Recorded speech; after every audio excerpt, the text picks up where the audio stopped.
We're started. Okay, great, thank you. Good morning, everyone. This is a meeting of the city's Capital Committee. Today is Friday, March 22nd, 2024. Thank you to the committee for doing the quick turnaround time. I know we met last Tuesday, and obviously we've got a lot to discuss, and so I wanted to make sure that we can get it all done within the time frame we have. You should have received some materials, I believe yesterday, regarding the agenda, as well as the exhibits that we're going to be discussing in the capital recommendations for next year. I'm going to pull up the first one, which is, let me see if I can do this.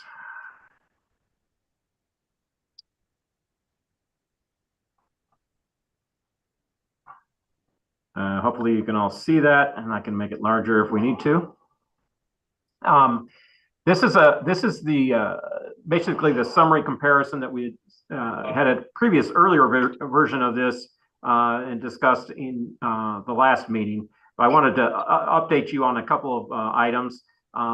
First of all, there were some additional funds from gas tax revenues from last year that I've added to this thing, to the estimate for next year. This actually, the base estimate is 6.2, but it had some funds in there from last year that we appropriated, that would need to be appropriated. And also, I wanted to point out, just for everyone's benefit, the capital fund is made of a number of sources, the largest of which has been the half-cent sales tax and some of those park sales taxes. And then we had that smaller portion, which was, I'll get into fund numbers here, 1205, which was sort of a miscellaneous mishmash of other things, which would be like general fund contributions, it would be sale of assets, the municipal garage revenues, things like that. And so they weren't significant. But now, in recent years, we've also gotten a distribution from the economic development sales tax, as well as I just pointed out the gasoline tax revenues. These are becoming significant. And because of that, what I was doing here, I thought it would be a good idea to break out in the uses side what those funds are used for. So, because originally it really didn't, the original sources weren't really significant enough to break out separately for purposes. But now with, for instance, the gas tax was supposed to be used for roads and bridges, we definitely want to be able to tie the revenue up above to the projects down below. And same thing with the economic development sales tax. So I've broken that out separately, and hopefully that's cleaner for you. And what that does is added some exhibits. And so so the detail behind it, renumber those. But that's the purpose of that. It was just basically to break out what the sources and uses in the citywide capital account. Obviously, all the others were already established by ordinance and track those half-cent sales tax revenues. So in looking at, again, the FY25 preliminary capital budget revenue estimate, we've got $80.5 million, of which about 35.8 or just under $36 million is from last year's operating surplus. So you're still in the $44 million range or so with recurring revenues. And the allocations, as I mentioned below, follow that, the regular sources plus the one-time sources. Again, this is these second page is similar to the exhibit I circulated before, but I've broken out those citywide projects. And I'm going to talk about road and bridge projects in a little bit, but it just breaks it out separately. Same thing, economic development sales tax. For the economic development sales tax, most of it's going towards the NGA financing agreement, because those were tied to economic development. There was in the economic development sales tax fund a balance from previous years that had not been transferred over, so we transferred that over. So to try to tie the sources and uses together, I put Soulard Market as the beneficiary of any additional over and above from the NGA financing agreement. So tying that as an economic development sales tax purpose. So in this fiscal year, it would be a higher amount, but going forward, it's not going to be a large amount, but it would be anything over and above what we're spending on that financing agreement. But that would consume the projected portion of the economic development sales tax capital. And the rest of these items were the same. They're from the half-cent sales tax. Moving to, there's two exhibits for citywide. The second one is this half-cent sales tax, which we discussed before. But the big one here is all the other sources. And as you can see, this is what has the $35.8 million, the $35.9 million available balance. You can see all the fund sources coming in, and there's the 1/2 prior year operating surplus, which is providing, which we need to be allocating.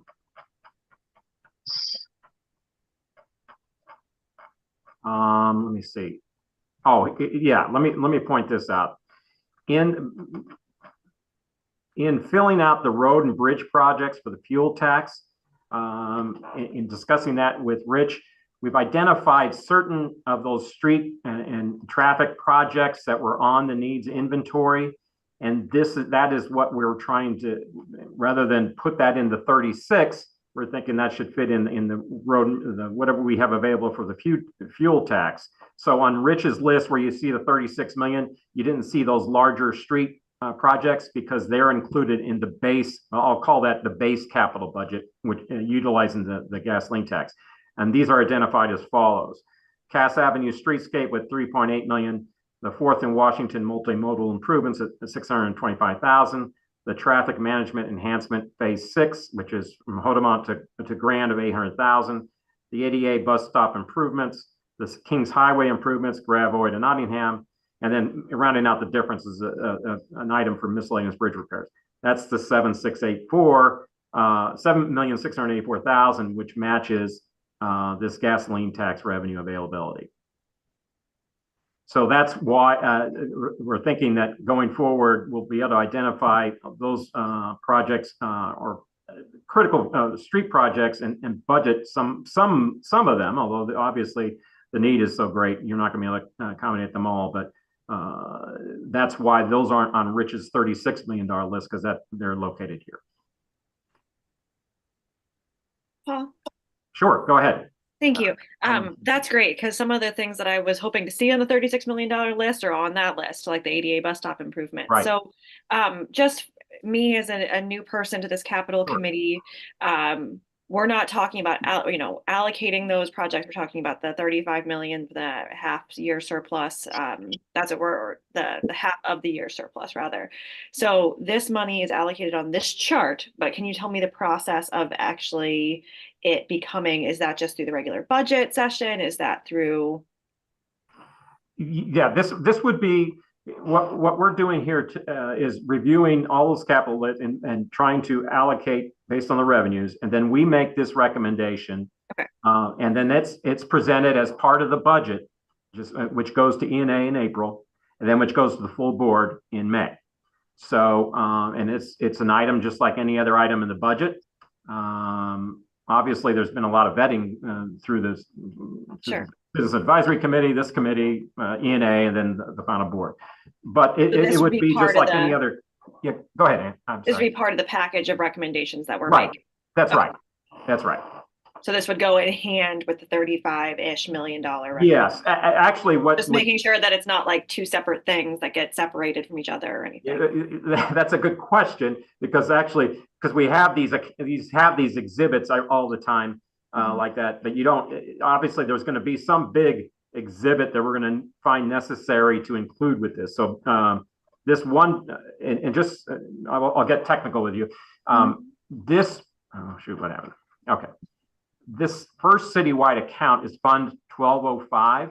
That's the regular, that's just the regular capital for all those miscellaneous sources of revenue, including the fuel tax and 1208 is specifically the half-cent. So that's a different source. It's got some uses that work in tandem with the other sources, but that's separate. So what we'll probably do is, once we arrive at some recommendations for the 36 million or $35.9 million, we'll have this exhibit will probably be a 2-pagers, so you've got this here, and then you have the 35.8 identified separately. I would like to stress that I'm always trying to keep track of what's recurring versus what's one time, and that's sort of important just to as a way for getting a sense for, all right, we've got this one-time money, and then what can we expect going forward? I can pull up at as the conversation goes on. I've done a 5-year outlook as well for capital. If I could, actually, I've got that somewhere. Right here. And you can see that FY25, we've at about $81.1 million.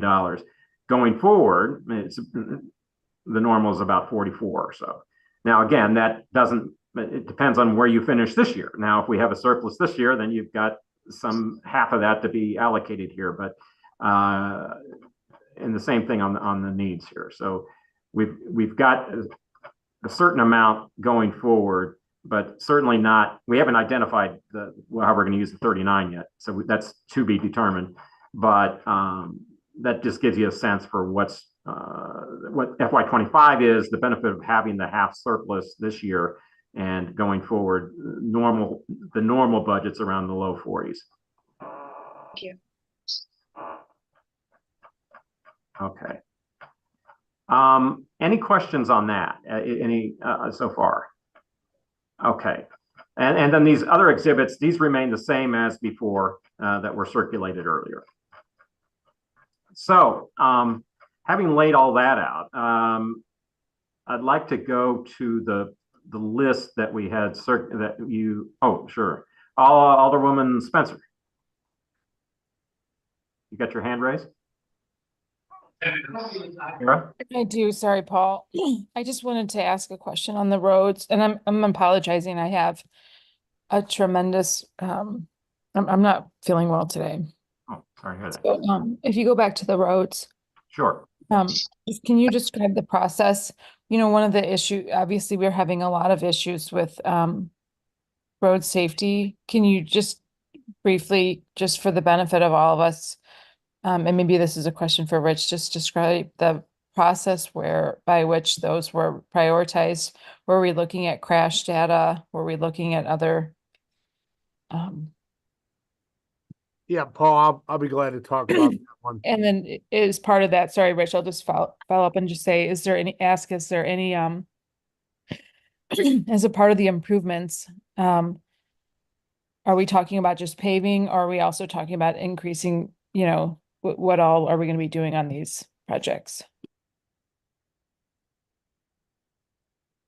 Okay, you ready for me? Yeah. Okay, Cass Avenue improvements, I'll go right down the list and give you a highlight of each one. So the estimated project cost is, and it's Grand to Tucker, $24 million, federal funding of $15.2 million. A raise grant has been applied for. There's a congressional earmark of $5 million secured. The local match share, as you see here, is $3.8 million. The project status, currently 30% design is completed. The raise grant was submitted in February on the 28th. The anticipated construction would be in 2027. And generally, the reason for this project is because of NGA and the corridor along with NGA. So 2 miles of roadway transformation, lane reduction, 1 lane in each direction with a median, multi-use trail, raised intersections at stop control locations, ADA compliant corridor, new sidewalk and curb ramps, smart street lights, signal interconnect and upgraded traffic signals, traffic monitoring cameras, ADA improvements at all intersections, pilot electric vehicle charging stations, landscaping, new curbing, as well as transit upgrades. Okay. The next one is 4th and Washington multimodal. Let me pull that one up here.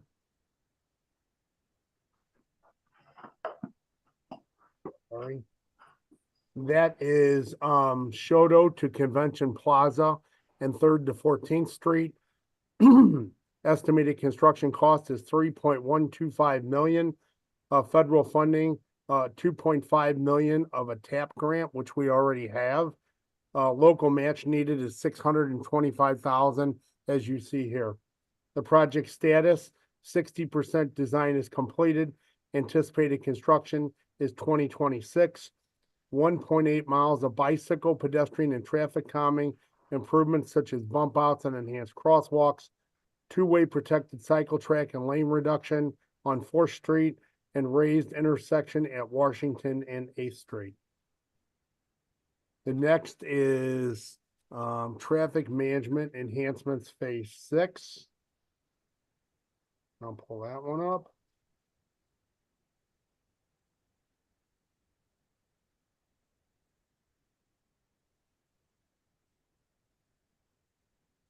Excuse me.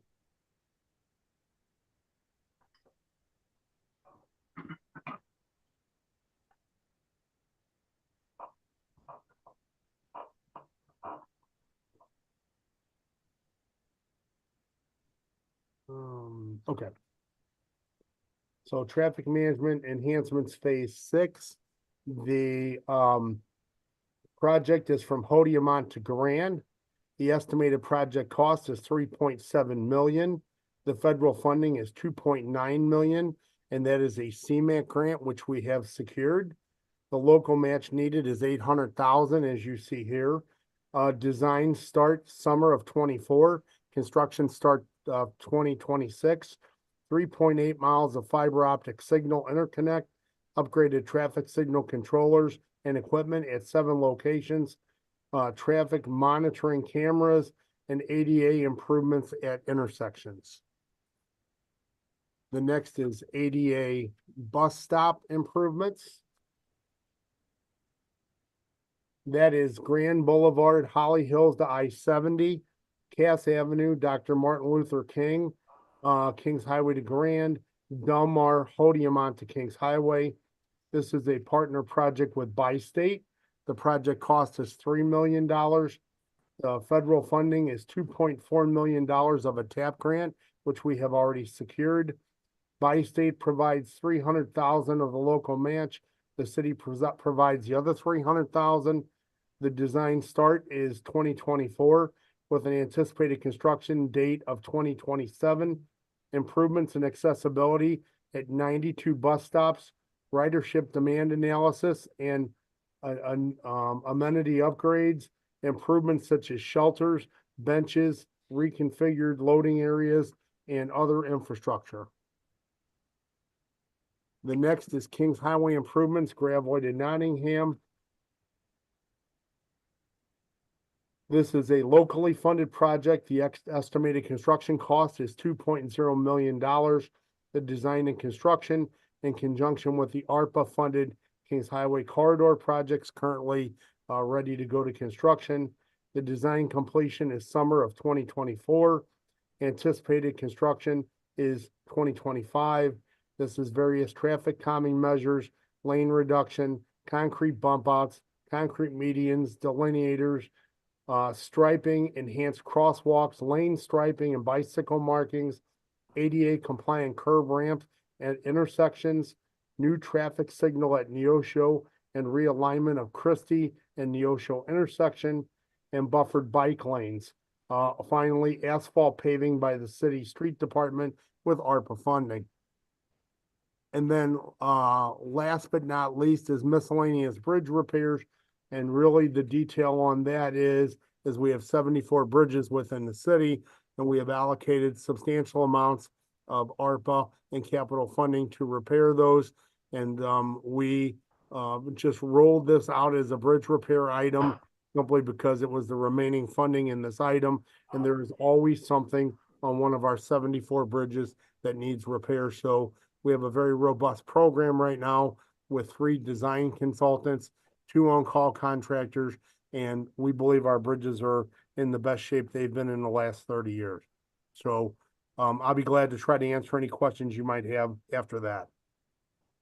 Thanks, Rich. I guess I was looking for like how we prioritize these projects, and if, you know, like kind of looking at the next tranche, or, you know, even as we move through, looking at crash data and making sure that we're prioritizing those roads that are most dangerous. I mean, I think we've had 6 pedestrians killed since January 1 in the city of St. Louis. And so just thinking about how we can make our roads safer in a general sense. So the prioritization of those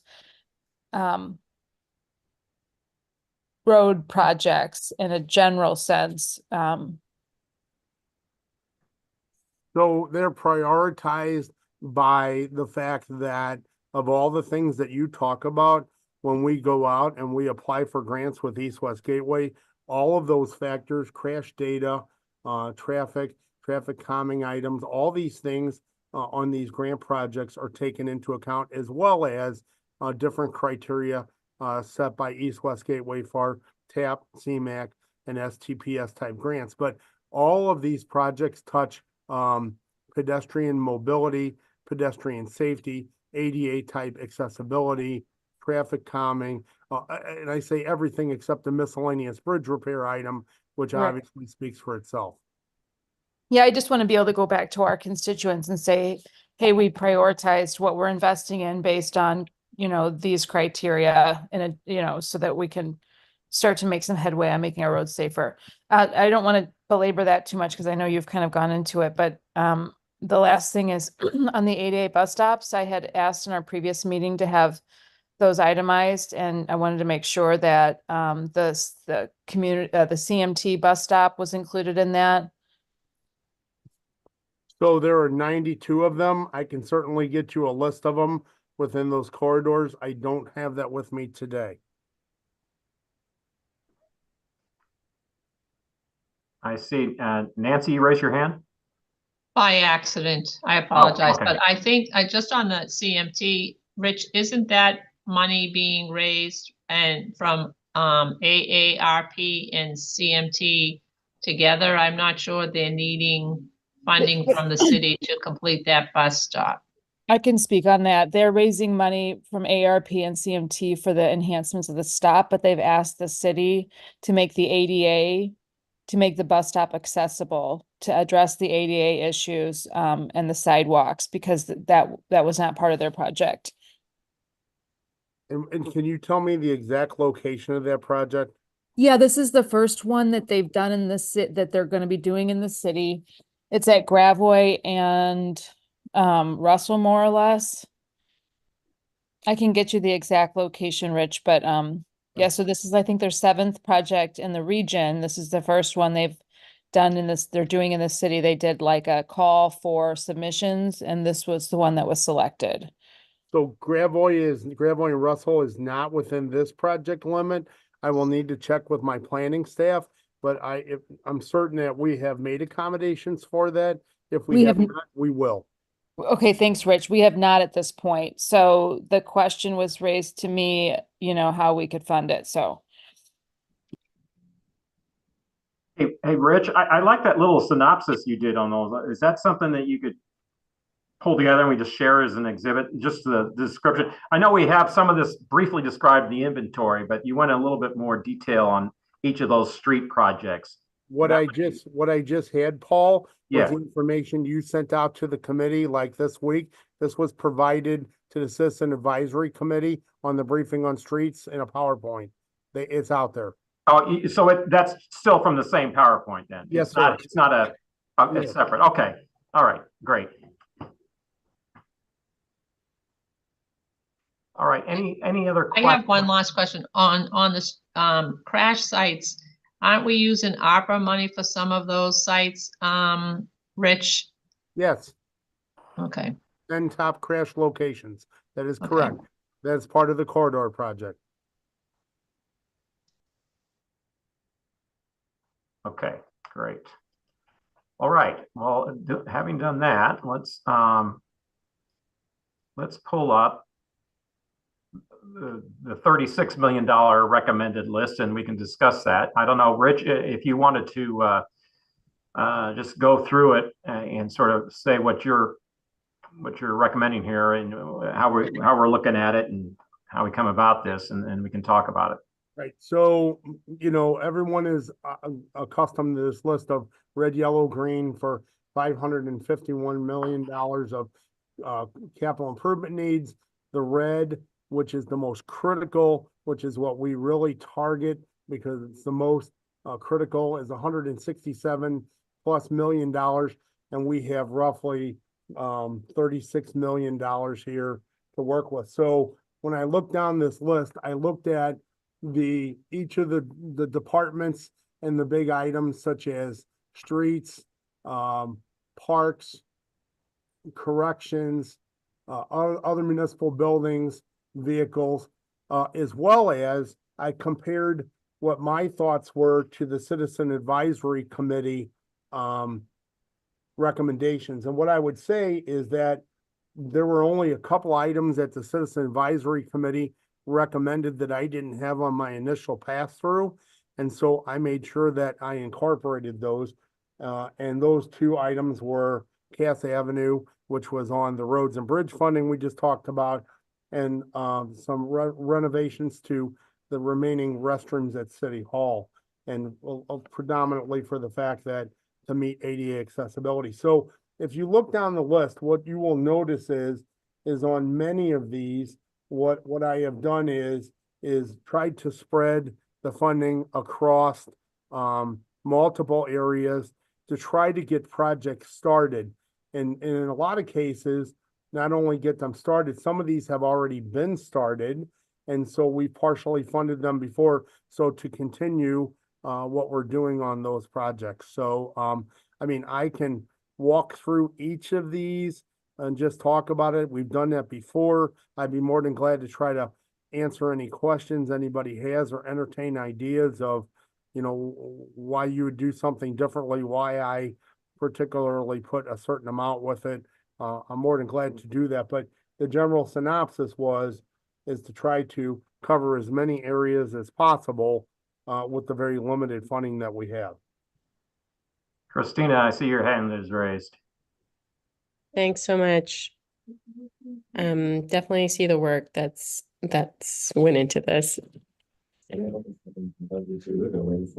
One thing I wanted to ask about was the timing of the lights that I saw was missing. Let's see. Which one, Christine? There was, The signal timing, yeah, the signal signal timing. timing project, is that what you're? Yeah, So that particular project is not something, and actually that particular project was replacing, let me look at it here real quick. That particular project was by street department, and it was signal timing and detection for $2 million. Most of that project is loop detectors in the pavement. But in the same token, you know, I hear you. It's a very important project. It's just a matter of where to make the cut at. So, you know, if everybody feels like that's something you would like to see on the list here, we certainly can entertain that. I have no objection to that. I just didn't know how to fit it in. And that one was a $2 million item? Yes, sir.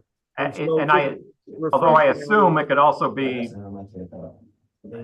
as we're doing these other things too, in terms of you have boiler replacement, pool renovations where the request might be 5 and you're allocating a portion. I assume that could also be for the signal timing, or was that just a total everything? Or no, I think you can do that. So the signal timing was engineers optimizing and implementing new traffic signal timing on city arterials, install vehicle detection at critical intersections on city arterials, allow traffic signal to service upon demand. This is the goal to reduce unnecessary stops and delays 10 to 20%, promote a cost savings and fuel consumption of 25,000 per signal, lower vehicle emissions to the environment by 7,000 pounds per signal, and shorten wait time for pedestrians per signal cycle, estimated at $2 million. And so again, I believe you could take a portion of that and get that work started. okay. Let me see. I see a couple hands. I don't know who's first. Alderwoman Spencer, you had your hand raised. You can let Alderwoman Schweitzer go first. I took the floor last time. Okay. Alderman Schweitzer.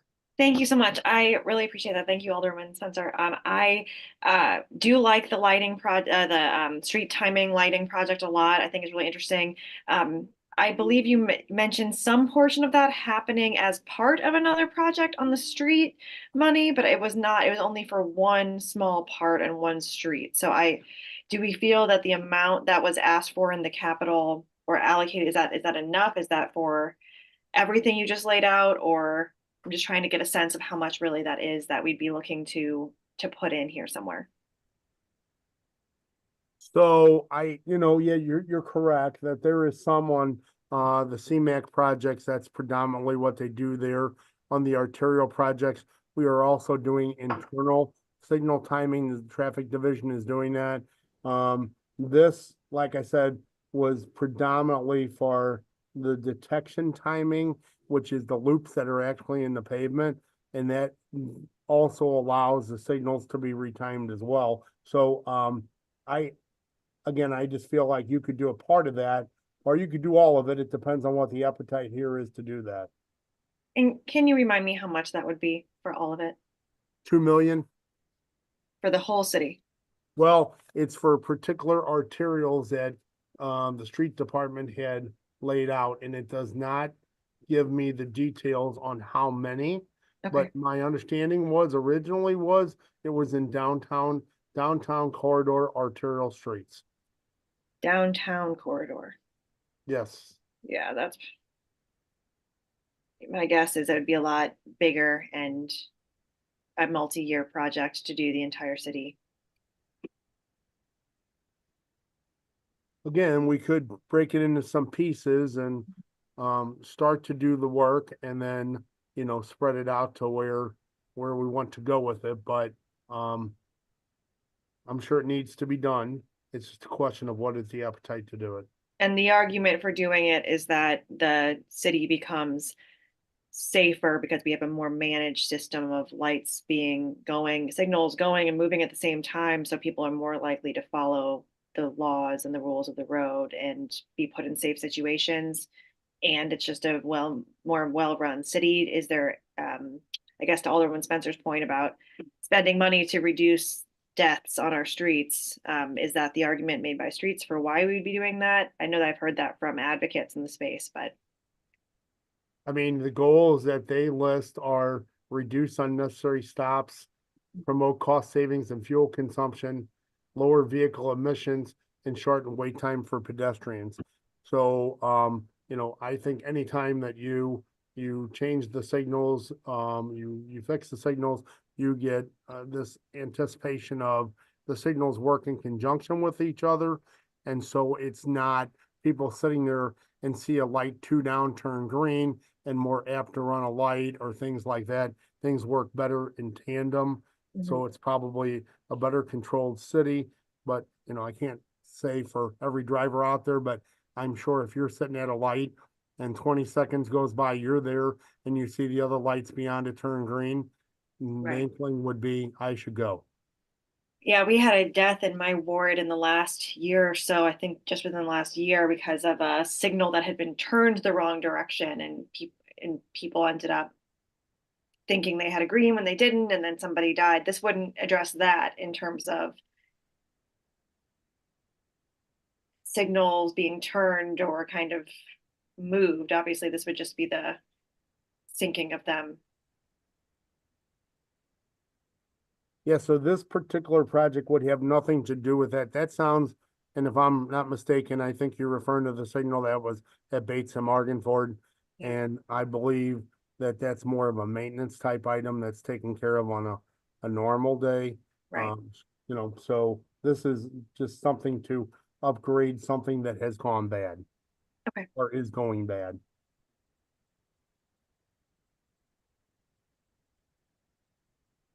I'm just trying to get a sense for like what aspect of it we're paying for, whether it's like a signal itself, if it's like a sensor, if it's technology somewhere, if it's a control panel. I'm not super familiar with exactly what we'd be buying. Right. So what you would be looking at here is basically the signal detection for the signals and when they do the detection. So the detection of signals is done in two different ways. It's either done with a loop sensor in the pavement or it's done with a camera mounted on top of the mast arm.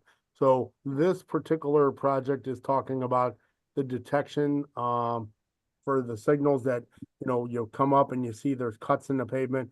It's a magnetic item and it senses a vehicle sitting there because some lights just are not programmed to change unless there's a vehicle waiting there.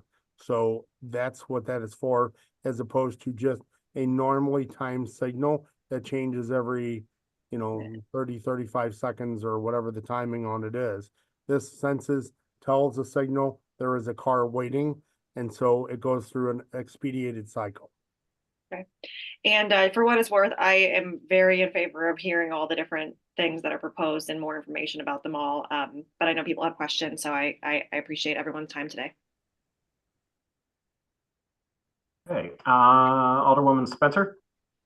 Thank you, Paul. I have some questions about just in general, some the PSAP that was in the critical needs list. I know where is that being funded? Where is that project? So we have, so right now it is in design. The design is just about ready to wrap up. We currently have about $30 million put aside for it at the moment. It's a combination of capital funding, EcoDevo funding, and ARPA funding. And so the idea is we would start building that in packages. Oh, and there's also, there's also about $10 million in state safety funding as well on that $30 million. So the idea is we would put out a package over the summer to begin the foundation work for that building. Okay. Start there. And then there's conversations about where the remaining funding for that would come from. When you say 30, okay, so we have 30 million, we say set aside, what do you mean it's set aside? Is it in an account for that project? The capital needs list that we were looking through as a part of this,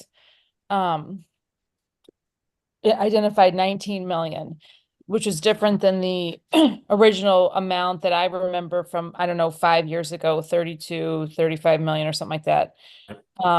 So I'm just curious, and if we've got 30 million set aside, is the state giving us money that we can just put in a bank account? Are we earning interest on it? What do you, Right. that's just such a critical need. I'm trying to understand where that is in the pipeline. So it's a $49 million total project need. The reason that the capital needs list reflects 19 is because we have currently funded $30 million from multiple different sources. So Okay. on the table today is remaining $19 million in needs for funding that. So I will ask Paul or Nancy if you either would like to make any commentary about where that other 19 million might come from. Yeah, I can address part of it. We do have the public safety infrastructure piece of the economic development sales tax. If you recall, there was a portion allocated to public safety infrastructure. In the past year, we just allocated over $4 million for the sirens. That was a one-time, the emergency sirens. That was a one-time deal. I do expect there to be several $1 million allocated this coming year, and that was going to be allocated to PSAP as well. Now, that doesn't get you the 19, but that gives you a portion of that. And then the remaining, I don't believe it's been totally identified yet, but I do know that they're working again with the state to see what there's funds available, and we'll work from there. But in the meantime, I know Rich is going through the design process. Okay. So we have. So hold on, Alderman Spencer, I'll just answer that. The design was paid for through ARPA funds, which has allowed us to start on the project because those monies have to be used first. We have the monies that they've talked about already, and we are working with the state to identify additional money that could come back to us through different monies that they have in the state in different pockets. Okay, We so, try for some state ARPA infrastructure money, but they have been reluctant to give the city hardly any of that money so far. thanks, Nancy. So what can you just tell us, what is the design, what was the design um cost out of ARPA? I think it's 3 million and change, Rich. A little bit north of that. It's about, it's almost 4.2. It's in that neighborhood. Okay, thanks, Rich. What, in the 30 million that we currently have set aside, where's that from? Was that from previous capital investments like we're doing here right now, or? It's also from, we had a Go Bond money last year, and I think we took some money from the Go Bond, and the rest came from capital last year. The estimated cost for the PSAP is at least $45 million. Okay. We're trying to keep as close to that amount as possible. Okay, thanks. That's helpful to understand where that's coming from. Looking at the projects here, the 2.7 million for the comptroller telecom system, can you walk me through that project? Is that just, what is that? That's a large amount of money for a telecom system replacement. Judy, are you with us? I am with you. You want to describe that? Sure, I will take that. Yes, that's for the upgrade of the telephone system, but that is also for 13 buildings. It's called the downtown campus. And the actual upgrade amount is about 5.3 million. We have 1.8 in ARPA funds. And then our price went up because we didn't start last year as we had planned to. So some of the cost has now gone up. So even in addition to that 2.7, that's going to get us right at about 4.5, and we'll be about $800,000 short on that. But what I did do was ask to get a breakdown as to when funds were to be spent. And actually just got an email in on that I'm going to forward to Paul here now, that will show the breakdown as to when the funds will be needed. Okay. Can you tell me what this project is? I understand it might be new phone systems. Is that what that is, Judy? Well, yeah, it's new phones and all, but it's also wiring. All these buildings down here need to be rewired. It's covering 13 buildings, civil courts, Carnahan, City Hall, the morgue, forestry that's down on 13th Street, juvenile. Juvenile had several buildings over there that's included in that. I'm probably leaving out some of the buildings. Municipal Garage, Gateway Transportation Center, the building division that's on North Broadway. We have a few of those that's here in the 1520 building that was still on the old system, which won't require wiring here, but it will require some more work. Communications on Oakland, and the Board of Elections. Okay, but it is a phone system. Can you tell me a little bit more? I mean, I know we need to update the phones.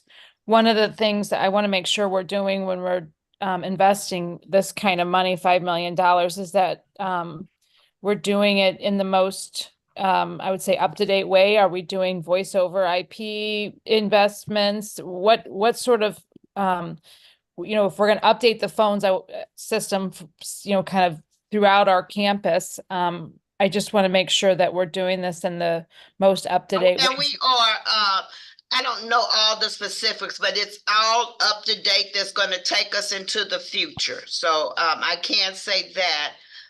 It would be everything that we need for moving forward. It just hasn't been done in so long. And yeah, we are doing all of the updates. Is there a kind of some specs on that you could share, Judy? I'm just I can, but let me get all that from the telecom staff who's doing the upgrades, and then I could just send that out. I can send it to Paul and he could send it out. Okay, Yeah, we can do that. I was looking for we went through this on an earlier version of the capital. Yeah, we did thing, and everything where that's you gonna had be in provided there. you had provided some information about where and the locations and all that, and I was looking for that just now, but I was gonna pull it up, but I wasn't able to. But yeah, if you could get the most recent updated information, we'll get it out to the committee. That'd be helpful. Okay, thanks. I'll do that. I think out of that last discussion, it's been some years, but one of the concerns was that it was maybe that we were not using a system that would tie the wireless into the phone lines and be maybe up to date in that way, and tie into kind of the way that the police department and some of the more modern departments within city government are handling those communication systems. It's my understanding that those maybe ways of sort of wiring are not only more up to date, but they're less expensive. So I just want to make sure that with this type of investment, especially if we're falling short of the full needed amount, that we're following best practices and that we're not going to be behind the ball on these types of investments. Can we talk about the circuit attorney's office? I know I've been hearing from some of our new prosecutors in this office, and just from some folks and people in general, that we really need to update their technology. Is this enough? I just want to make sure, if we consulted with those staff members over there, I know they're probably extremely busy right now, just getting kind of revamping that whole office, but I just want to make sure that we're getting the circuit attorney everything they need to be a more modern functioning office. Maybe Nancy could, I don't know if anybody has spoken to, Paul, do you want me to answer? Yeah, go ahead, Nancy. You can do that. So I've had numerous conversations with the circuit attorney's office, with the chief of staff, as well as with the circuit attorney himself. This amount that they've asked for here, I think gets them where they're going. There's a bigger ask, which is more problematic financially at this moment, which is to update the courts, which I think is, Paul, one or the other. I can't see the complete screen Yeah, we right do. now. Yeah. Let's see. There you go. That is a bigger issue long-term, because the courts are not modernized in any way, shape, or form. Right. And the overall project for the courts would be closer to $8 million to upgrade the between 25 and 28 courtrooms that they have. So with every so many million, we can do 3 or 4 courtrooms at a time. So we're hoping that this amount of money might allow us to begin the project. And Rich has done more of the configurations on this to start moving forward. But the circuit attorney's money was what they had said that they needed at this time. Okay. They don't have, I'm going to say something Paul doesn't like, but they don't have money in their budget that hasn't been spent that could be used for the 420,000 that they have listed of needs. Because ideally, if they had money in some of their departments, in some of their line items that they hadn't used yet, I was trying to move them to use that and then take the other bit of money and put it more towards the courts. But neither the courts nor the circuit attorney have as much unfunded money as sometimes some of the departments have had. A couple of years ago or so, the circuit attorney's office had more vacancies. There were salary savings that could be used. That's not the case at this point. Yeah, that's a good thing. Thanks, It is Nancy. a good thing, but unfortunately, it doesn't help me take and move money around right now. So, yeah. Yeah. I have 2 more smaller questions, and then I'll pass the mic. On the Soulard Market, I know that was identified as a top need from the public engagement, and I certainly agree with that. We've got 1.6 million listed here, but in the critical needs document that we looked at earlier this week, it was significantly higher. Do we know what we would get for this $1.6 million for Soulard Market renovations? So typically, when I do something like this, remember we had about 1.5 million previously from a Mhm. capital, Board Bill 168, which we started work on the boiler replacement and all the distribution, system for the boiler, as well as all the electrical and other things there. So we don't know where that 1.5 is exactly gonna take us originally.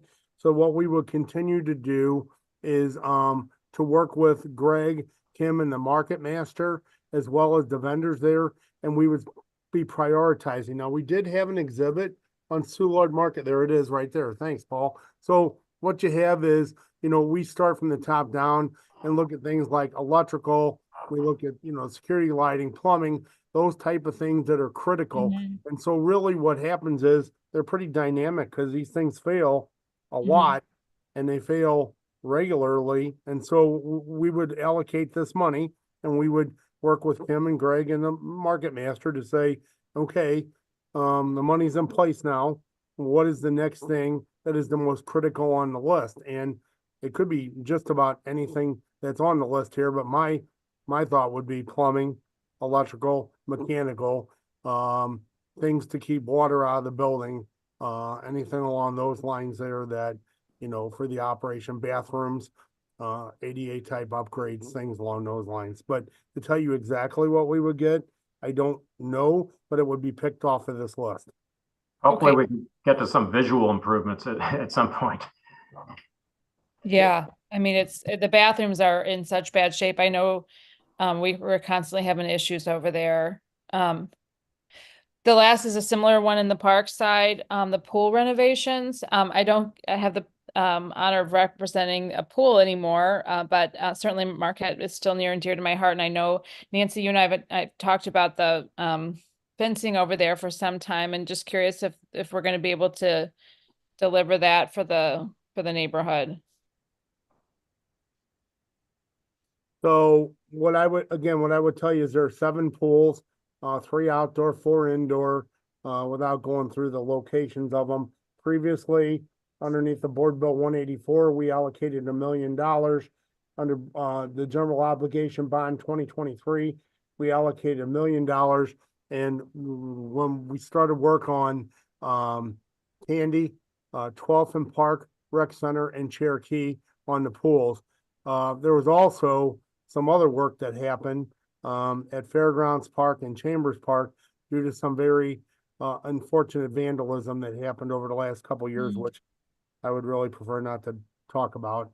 But the answer there would be is, this money is allocated. They're continuing to do stuff like, pumping systems, concrete, the fencing. So that particular comment about the fencing, Alderwoman, I would say, that decision would be something that we would talk with, obviously, Greg Hayes and his staff about, as well as the alder, and, see what could be done there that would hopefully, please everyone. Okay, thanks, Rich. I'll pass the mic. Okay, I see a few hands raised. I'll do Christina, then Noel. Okay, go ahead, Christina. Okay, I'll be short. I think it sounds like we could do some money towards signal timing. The 2 million is kind of like the top.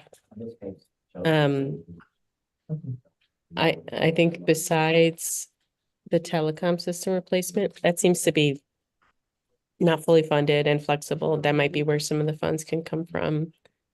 And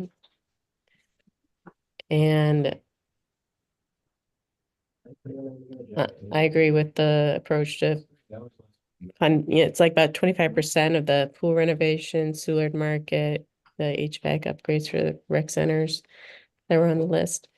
The only other one that I didn't understand was the security cameras, 1415 North 13th Street. Back to the general list. And the last comment I have is just, Nancy, you talked about some departments being able to move funds around from their existing budget. And I was wondering how much of the police department capital needs could be covered in that way, such as the academy replacing the HVAC unit. Actually, Thanks. Christine, I'm glad you asked that because they had the request on the sedans on here as a critical need. And I had suggested to the police department that they do just that, where they transfer monies within some funds this year, so we don't have to scrape that out of the capital budget. So that's why that's not on this list in particular. Right, and as far as their other stuff, I didn't see as much of their budget being able to be moved around that way, especially once Paul moved the sedans over to them. So, but we still have a couple days to go through people's budgets again and see where else you have it moved. So that particular item at the academy, the HVAC, just if I may touch base on that for just a second, the $100,000, that unit is over 50 years old. It is actually rotted out, and we have manufactured parts in-house for it because you cannot even come close to buying parts for that anymore. And so that's where all the trainees go. In the summertime, we fight to keep that unit operational. When it has failed, we have figured out ways to bring in temporary HVAC to keep that area somewhat cool. So that one, in my mind, is something that we just absolutely cannot maintain anymore. And that area is used by the academy every day. So I would really ask for your consideration on that item. Okay, Noel, you had your hand raised.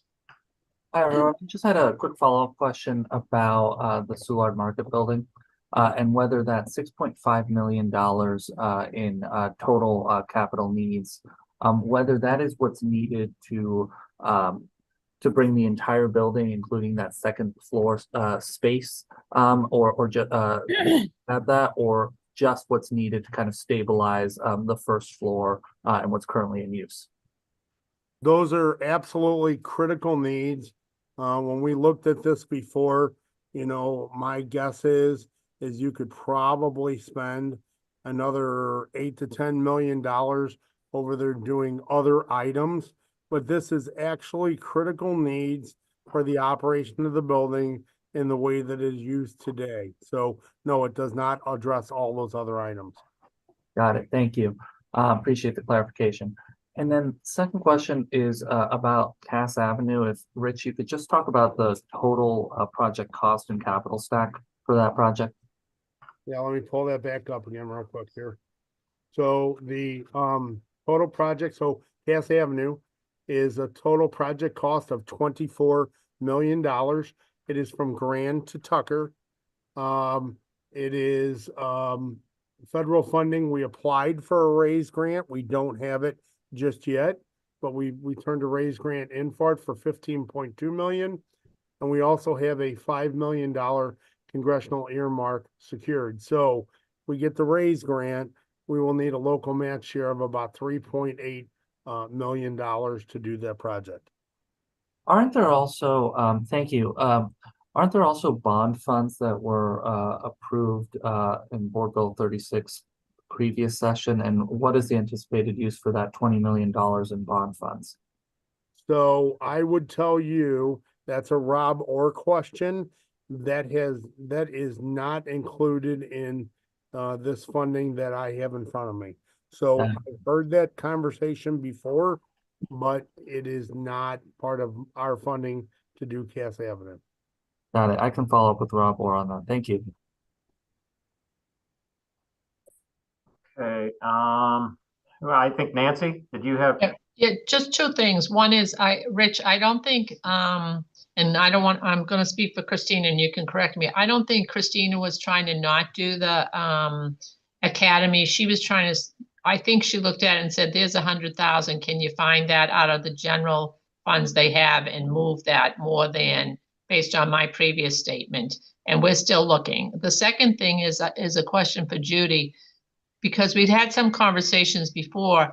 I thought this 2.7 was the end of the money needed in order to complete the 13 buildings. That this is the last amount that we needed. We had funded this before, and that this was the last amount of money that was needed for this No. project. No, we had the other updates that was part of that has been done, and that was the sections that needed the 5.9 that have the call centers. So remember, we had to do new call centers for all of that, for CSB, for the city courts, the building division, and somebody else I'm leaving out. I'm sorry, I forgot who the That's other one. okay. But anyway, for those call centers, that's done, that's completed. So that took part of the money, and then what's left in ARPA now is the 1.8. Right, but after the 1.8 and this 2.7, am I correct in assuming that there is no more money needed for the telecom system replacement? No, the total cost is the 5.3. And that's going to give us 4.5. So we're about 800,000 short. Okay, But I Okay. do have a breakdown in terms of spent over what fiscal year we needed. So that's what I'm doing now with AT&T. And then I have that and I'll send it, but I'm going to send it to Paul when I get the breakdown also of everything that's included in this upgrade. So it can go out to the committee. okay. Thank you. You're welcome. Alderwoman Schweitzer? Thank you so much. I appreciate the time, and a lot of people have asked questions I've had, and I appreciate everyone else asking those questions. I had some questions. I'm hoping to go through the vehicle replacement list, and also I just have a lot of concerns about how many pavers we have and how many we might need to do a lot of these paving and arterial projects, and I would love to hear about our shape on that. Well, we've got the man for that. I believe that would be Chris. I don't know, Rich, did you do it? Yep, I'm here. I'd be happy. Let me pull up. I think I've got. The street department has two pavers that are operational. One of them is fairly new, 2 years old. One of them is 7 years old. And so a paver is a critical piece. Basically, you have a milling machine that takes the stuff off, and then you have the paver that puts the overlay back on. And then there's lots of other things like rollers and things that take care of sewer lids and all those other kind of pieces. But the paver is one of the big ones. So with two pavers, you really can only count on doing one major project at a time, because it will fail and it will be down for multiple days during it. And so to try to have one spare, like the old one's good enough to be a spare, but the streets tries to run two crews the way they used to, and without a third paver and without a third miller, then the end result will be they'll be in the middle of a job and maybe down for a week or two while the equipment gets fixed. So we put people on call. They usually do overnight paving on busy areas like downtown. And we'll put people on night shifts to take care of the immediate problems. But when they have a major problem, that particularly if it's parts that are not in country and have to come from Germany, it can be down for a week or two between. So it's been over a decade since the street department has had this big of a paving project coming up. With everything we got in ARPA and the money that's allocated here, they definitely could be running 3 or 4 at a time if they had the people to do that, which I don't think they have that many people either. But really, you can only count on having 1, maybe 2 at a time paving projects because of the equipment at this point. And basically, Hey, Chris. it would take. Yes, sir. Chris, when you mentioned pavers and all, I'm looking at the inventory. I was looking for that. Are they called something, a particular model, or are they called something else?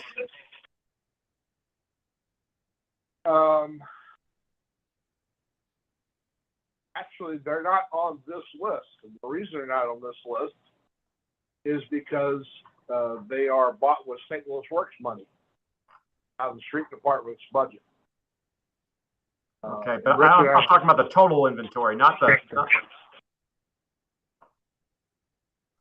No, I understand.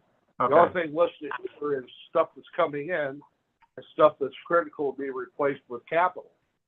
And so we don't replace them with capital because they're replaced with St. Louis Works money.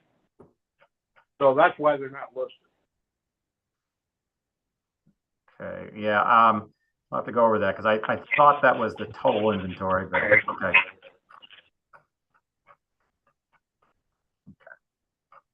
So we're waiting for, see whether that would even a St. Louis Works bill.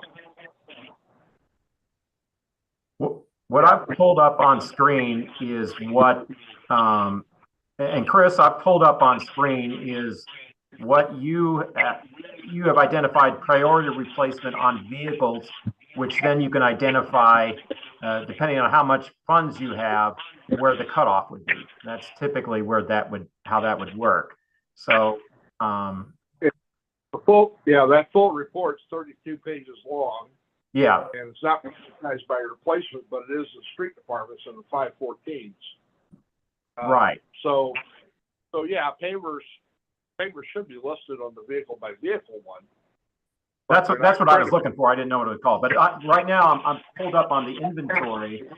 Which we included, but obviously didn't include the full list. But we included the first 100 or so items, which add up to 11 million or so. And what's on our what have we got?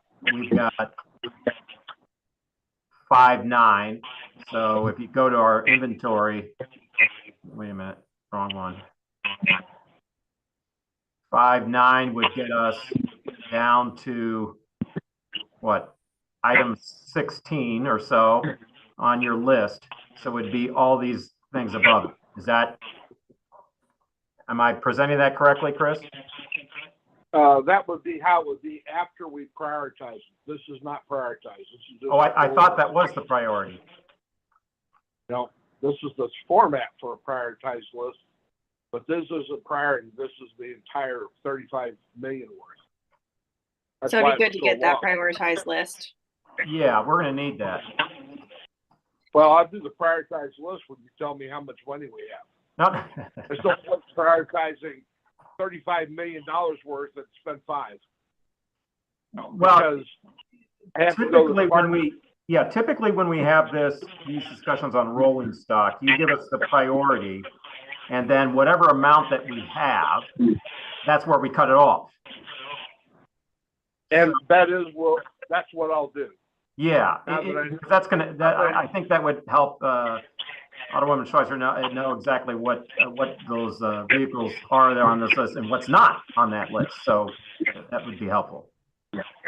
Yeah. Well, what I need to do is take a target number that's not 35 million and go back to the departments and say, what's the most critical you have? And then I can make the new sort list where you draw the line on it. So now that I know the straw man has a little less than 6 million in it, plus 2.4 million in it for the fire department, then I can do that. But it's still a question of policy-wise whether or not you want to spend citywide capital on St. Louis Works equipment.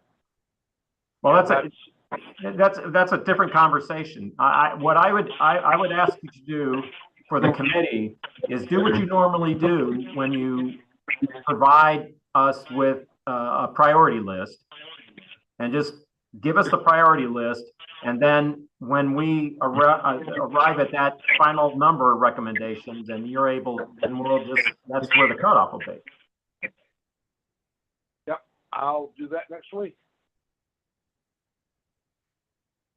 I don't expect everybody to remember this, but when we did the ARPA discussion for 2 years ago, we had the decided to put the north-south roads, $14.5 million worth for overlays of all the north-south arterial roads.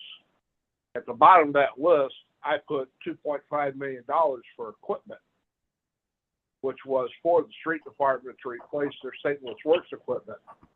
And the reason I did that is because at the time we were not getting St. Louis Works money allocated. And so Kent Flake, the streets commissioner, said that they didn't have the money to do that. They bought one paver when they needed to buy two pavers and a miller. And so that's the difference between what the expectations are for the amount of paving to do and the amount of equipment that they have available.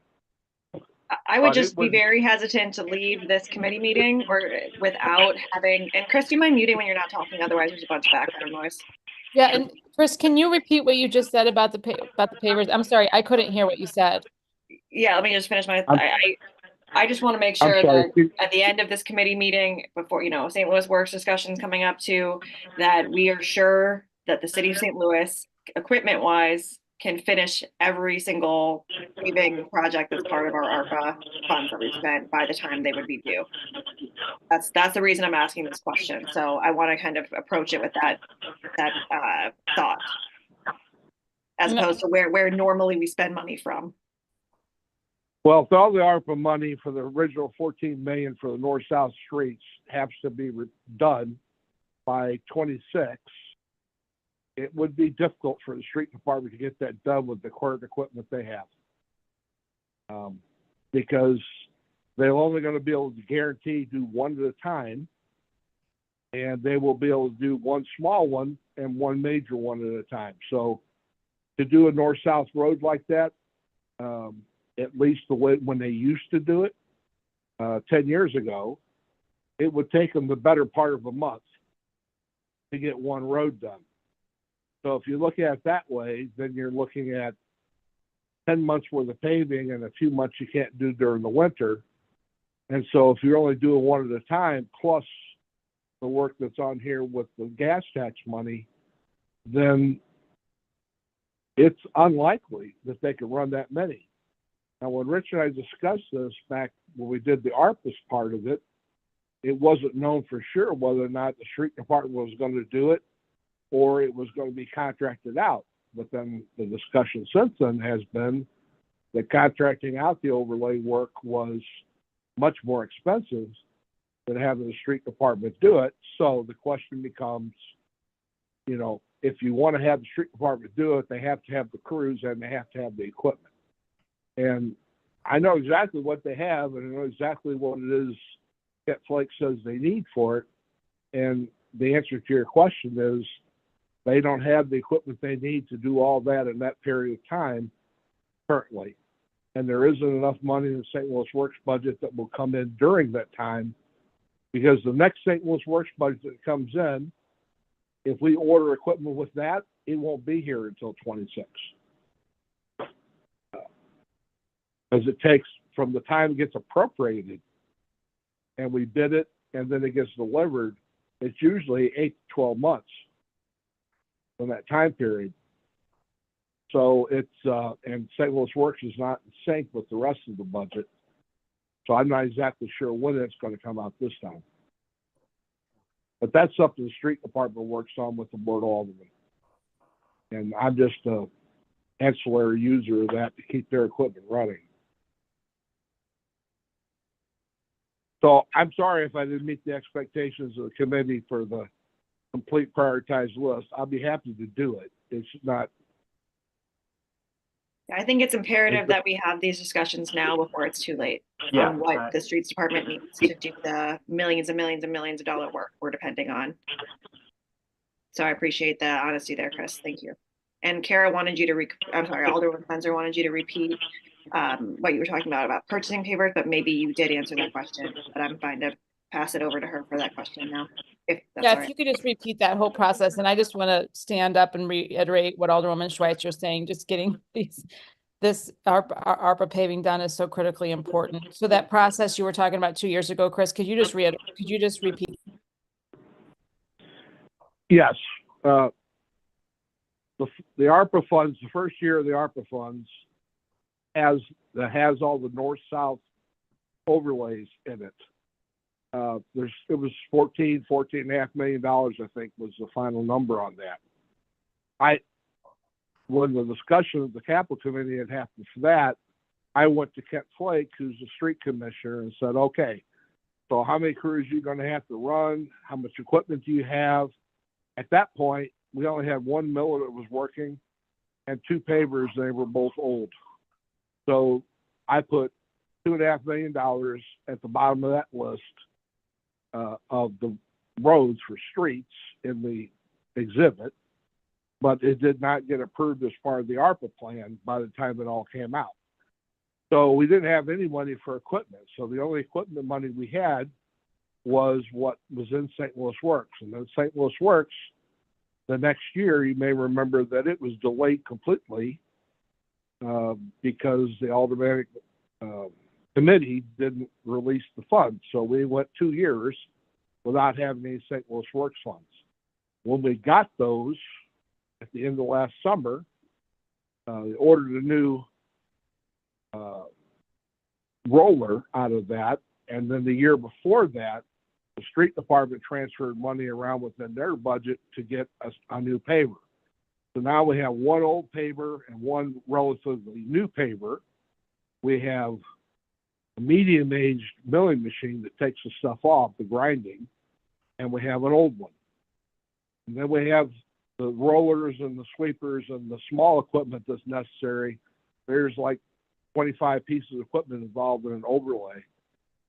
That stuff is not in too bad a shape because they use it for other things as well, just little patches and things. And so they have been able to keep that up out of their regular operating budget.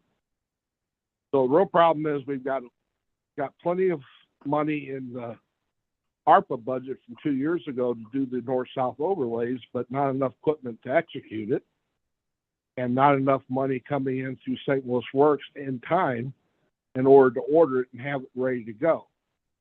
The street department said they're planning on starting paving at the end of March and early April, so they're only a week or two away. The last piece of equipment is out at Roland Machinery right now, having the winter make ready. Everything else has already been through the system. So it's we'd have to have enough money if you want to do two at a time to get all that done, guaranteed every dollar spent by the 26th. They'd have to be able to run two crews all the time, which means at least one more miller at $320,000 and at least one more paver at about $140,000, $150,000. And that would be the minimum amount of equipment you'd have to run two crews. But you'll have to talk to Kent Flake or his director about whether or not he has the staff to run two simultaneous crews for overlays. There's one thing whether or not you have enough materials to do it, which is what the capital money is used for, is the materials involved, and enough equipment, but you also have to have staff to do it. And I'm not the expert on that. Kent is the expert. If I can jump in and make a couple of comments about that. So yes, there is a concern about the pavers. My approach to this would be simple, and that is if the pavers break down and we can't repair them, well, what we need to do is we need to have an agreement out there where we could rent the equipment to utilize it. The other thing, the final approach would be is that we would contract the work out. Now, contracting the work out would cost more than streets doing it, but that is how we will get through it. And I will just add on that the director of Streets Department is Bethany Williams, and we have had some conversations about this. And while I love to hear Chris talk about what we need in equipment, Chris is not necessarily up to date on how we're trying to approach all the work. The goal is to use and spend all the ARPA money within the next year and a half at the latest, or have it contracted to be able done before the end of 2026 and cover these projects. There are additional people that are being hired and asked to hire. If we don't have the equipment, we will follow what Rich has said. And if that doesn't work, our intention is to contract out. But to the best of my knowledge, the commissioner of ESD has not been in conversations with the Streets Department director or the director of operations as to how we are operationally going to do all the work that we need to do. So while it's good that he's provided us with information, all the STL Works money that we finally appropriated from the Board of Aldermen last year has not been spent yet. And I've just let Alderman Schweitzer know there's another bill for 5.2 million coming this year that will be in the next Board of Aldermen session, which I think begins sometime in April. So I think what Ms. Ramus was saying was that we wouldn't be able, if we had any paver needs to purchase in the St. Louis Works, they wouldn't be here in time. But I think to your point about, you know, the plan for this, I know a plan has to be submitted to the federal government to say how we're spending ARPA funds and making sure that they're all expended and all of that. I think I'm interested in the sort of, if not plan A with streets department doing this work, knowing now kind of, I think that we're all acknowledging that we don't have what we need for just the streets department to do the work, and it will be either renting pavers or contracting, how that changes the financial landscape of what we've allocated for through American Rescue Plan Act, how much more money that would look like. You know, I think those are kinds of questions that I want plans for, especially as we move towards a very real deadline to spend all of the money.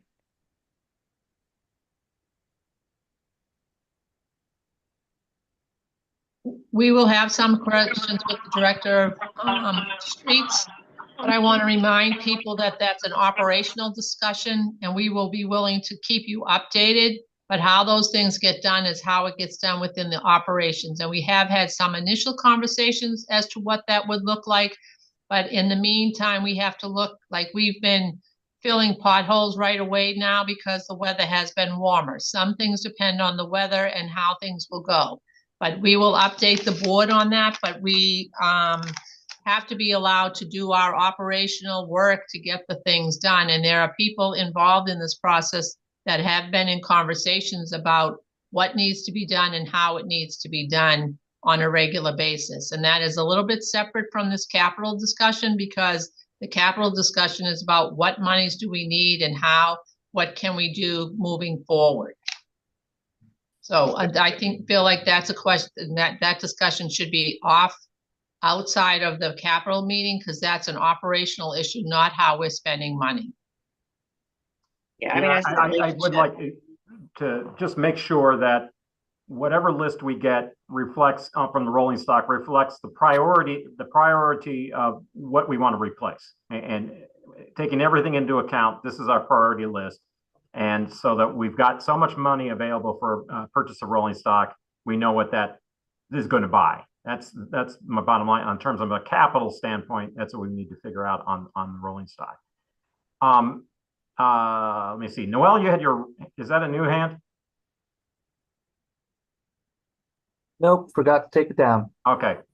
Alderwoman Spencer, were you also had a hand raised? Thanks, Paul. I just wanted to ask, in addition to this paving work, if we are coordinating with the utilities to ensure that if we actually get this paving done, they don't come in the next year and just tear all this up. And here we are left with square one. Yeah. I was going to jump in and interject. That's always the question, because we got that same question of Citizens Advisory Committee and all that type of stuff. So go ahead, Nancy. We have a meeting scheduled with every utility that does work in St. Louis City to discuss how this is going to look. They're to bring their 5-year plans with them of where they intend to do work. We now have a plan as to what work we're going to do. A couple of the utilities are already trying and have had meetings with Director Williams from Streets Department about when do we think we're going to do certain roads, so that they can do any work that they have to do there before we do the final paving. So we're going to have the first conversation with them to go over plans to see how we can coordinate, and then have some discussion about if things are off of the plan, how that would be handled afterwards. There's been some understandings, apparently handshake agreements as to what should or shouldn't be done when things are paved. And so we're looking to have more clarity and a better system on this.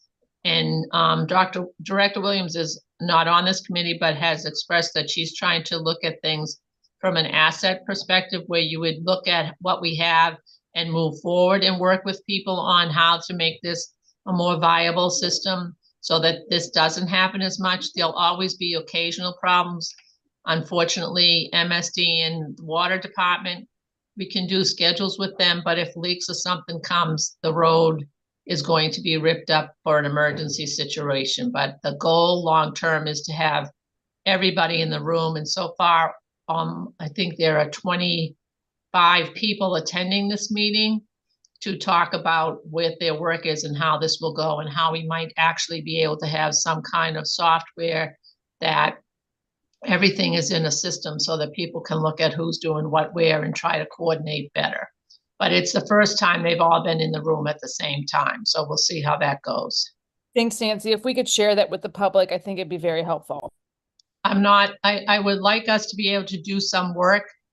And before we run to the public and say, this is what we're doing, I'd like to be able to work with the group on what we're going to do. And when we have some solutions, put those solutions out to people rather than saying we had this meeting, but we're not telling people what happened. Like we don't have any outcome from the meeting. So I'd like to have some meetings where we have some outcomes that we can tell the public. And when we get to that point, we'll be happy to share that information with them. Yeah, no, I agree, but sharing with the public. So, I mean, I think, being blindsided by, what the utilities are doing is extremely problematic. So sharing that would be very helpful. All right. Any more hands? No. Okay. Any other questions on the proposed list here? I mean, obviously, we have some homework to do on this. No? Okay. Alderwoman Spencer. I just have one additional question, Paul. Sure. I really appreciate you saying this, and I'm sorry that I haven't gone through it all in detail. If I have additional questions, if the committee has additional questions before, I'm hoping we can kind of circulate those via email if they come through as we kind of let this settle. Sure. You said if you have some in the future, you mean after the meeting? In the next couple of days. I mean, I've looked through this. I really appreciate you sending it with a more than a full day's time, and that was really appreciated. But I just am being honest and saying that I haven't been able to fully vet it, even despite that generous time. Sure. Oh, absolutely. So if you have some questions, you can send them in.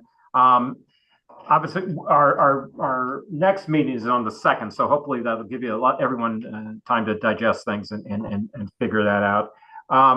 We do have so it seems like, and let me summarize some items that we talked about.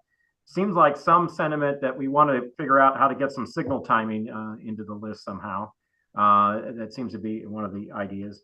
Also, we definitely need that priority list on the rolling stock, because if we, with that amount that we're going to advise that we have available here, what particular in the priority from a priority standpoint, what would that buy us in terms of rolling stock, and whether or not would need to include paving equipment or not. I can't say that. I'll let Chris identify the priorities, and then we can put it out there and say this is what we want to, and we can discuss it and just determine what exactly we need. Let me see. Were there any other outstanding issues on other items that we wanted to talk about? I'd be interested in seeing the telecom plan. Oh, I'm sorry. Very good. Thank you, Christine. I wrote that one down. I had it right in front of me. Yeah, the telecom detail, Judy, once you provide that, I'll get that out to everyone on the committee, so you have that. Thanks. The telecom plan, and as well the ADA bus stops. And the list of ADA bus stops, right? And Rich mentioned that if we hadn't figured out how to do the Gravois CMT, the plan to get that one addressed. Thanks, Paul.